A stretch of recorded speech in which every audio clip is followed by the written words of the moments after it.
No, replied Kalen, we have been too quick to dismiss the ancient ones of the cosmos, the very beings who may once have helped our ancestors endure. The chamber fell silent after he spoke. For hours, the Stellar Assembly had debated humanity's place among them, whether Earth should remain distant, self-governing and wary, or be invited back into the fold of interstellar society.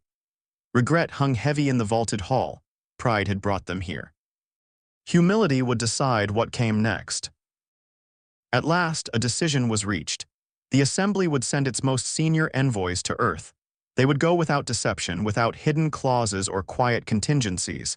This time there would be transparency. The galaxy, they had finally admitted, needed humanity. Days later, the Grand Summit Hall in Vienna shimmered beneath winter sunlight.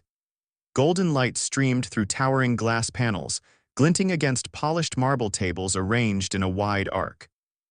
The chamber had witnessed declarations of war, peace accords, and historic alliances, but never anything like this. Above Earth's atmosphere, alien vessels hovered in silent orbit, their silhouettes cutting across the blue. At the center of Earth's delegation sat Chancellor Elena Marquez, composed and watchful. To her right stood Envoy Daniel Reed, a veteran of 20 difficult years of negotiation. To her left were Admiral Hana Ito and General Mateo Alvarez, guardians of a species that had learned the cost of trust. Across the chamber waited the 7 members of the Stellar Assembly. Under Earth's heavier gravity, their postures were subtly strained, silver crests dipped lower, pale tendrils twitched, even their breathing seemed labored. "Thank you for coming to Earth," Chancellor Marquez began, her voice calm but unwavering. "We recognize the distance you have traveled." Vyerks, eldest among them, inclined his silver-crested head. "We arrive with sincerity and humility. The Assembly seeks to amend its failures." For 3 days, they spoke openly. There were no secret side meetings, no coded glances, no strategic evasions. The Assembly admitted what had long gone unspoken, that humanity had been treated as inferior, restrained under the guise of protection. They had feared Earth's rapid advancement, its independence, its refusal to submit to quiet guidance. In that fear they had erred. Now they proposed full reinstatement, equal voice, equal rights, complete recognition of human sovereignty, borders would be honored, discoveries shared only through fair exchange, no oversight, no imposed limits. Envoy Reed studied them carefully as they spoke. For decades he had watched their subtle cues, the flicker of crest feathers, the angle of their gaze, the rhythm of their speech.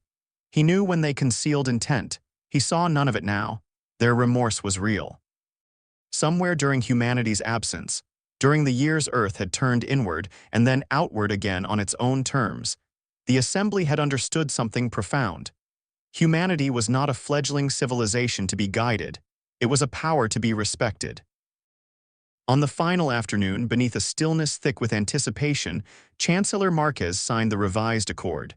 The scratch of pen against parchment echoed softly in the vast hall. For a moment, no one moved. Then Vyerks added his mark and the chamber exhaled as one.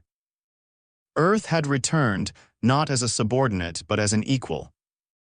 "There is one further matter," said Kalen, the youngest Assembly member. His teal skin caught the light, luminous and almost fragile. "We propose that leadership of the Assembly rotate among all member worlds.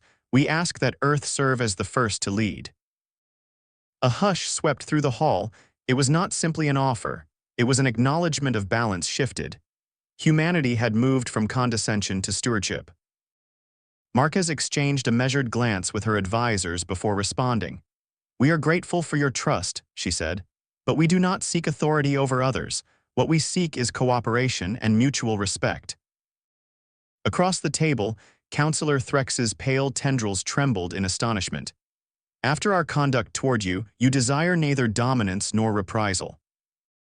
Admiral Ito answered quietly, "We stepped away to safeguard ourselves, not to command you." The meaning settled over the Assembly like gravity itself. Humanity's strength had never been about conquest. When the formal session concluded, the alien delegates withdrew to prepare their vessel for departure. Outside, in the manicured gardens of the summit grounds, Envoy Reed walked beside Captain Lucas Hale, commander of the starship Horizon.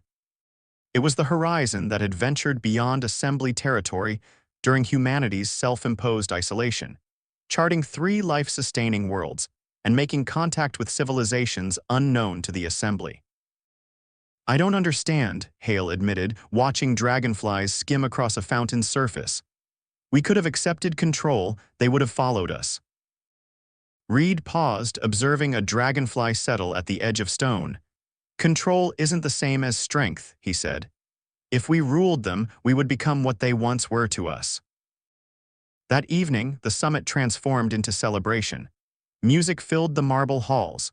Human diplomats and extraterrestrial envoys mingled beneath chandeliers that scattered light like constellations. Conversation flowed freely, curious, hopeful, tentative. Vierks approached Professor Miriam Solis near a window overlooking the city lights. The elder assembly member still carried a faint unease. Your research into human origins, Vierks said softly. Have you discovered why your ancestors once abandoned the stars? Why they returned to Earth and allowed their interstellar history to fade? Professor Solis smiled thoughtfully. We have fragments. Ancient records hint that our forebears chose renewal. They feared unchecked advancement was costing us something essential. Vierks considered this. What could outweigh advancement? Empathy, she replied. Imagination. Wonder. Perhaps they believed that if we raced too far ahead, we would forget why we began exploring at all. The idea lingered between them. A civilization powerful enough to leave the stars and wise enough to return. As laughter rose around them, Admiral Ito joined Chancellor Marquez at a balcony overlooking the city. Above, the night sky shimmered.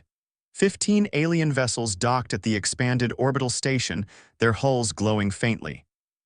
Among them were ships from 4 species the Assembly had never encountered, societies humanity had befriended during its years beyond their reach. The balance of the galaxy had shifted more than anyone had realized. Do you believe this alliance will endure? Ito asked quietly. Marquez watched as streaks of light traced the station's perimeter, shuttles moving between worlds. Yes, she said at last. Because they have learned what we learned long ago, strength is not domination, it is unity. Far beyond the territories mapped by either Earth or the Assembly, on distant worlds bathed in unfamiliar suns, young civilizations looked up at their night skies. They shaped metal with primitive tools. They studied the motion of stars. They dreamed. One day, they would reach the darkness between worlds. And when they did, they would not encounter a single empire demanding allegiance. They would find a fellowship of equals, a constellation of worlds bound not by fear or control, but by shared respect. Among them would stand humanity.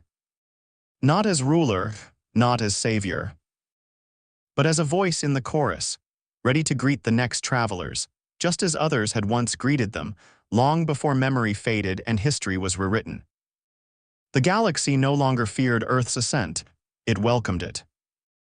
And beneath the same stars that had once witnessed humanity's retreat, a new chapter quietly Thanks for began. watching. If this journey through the unknown sparked and imaginations, share your thought in the comment below. Until your next adventures behind the stars.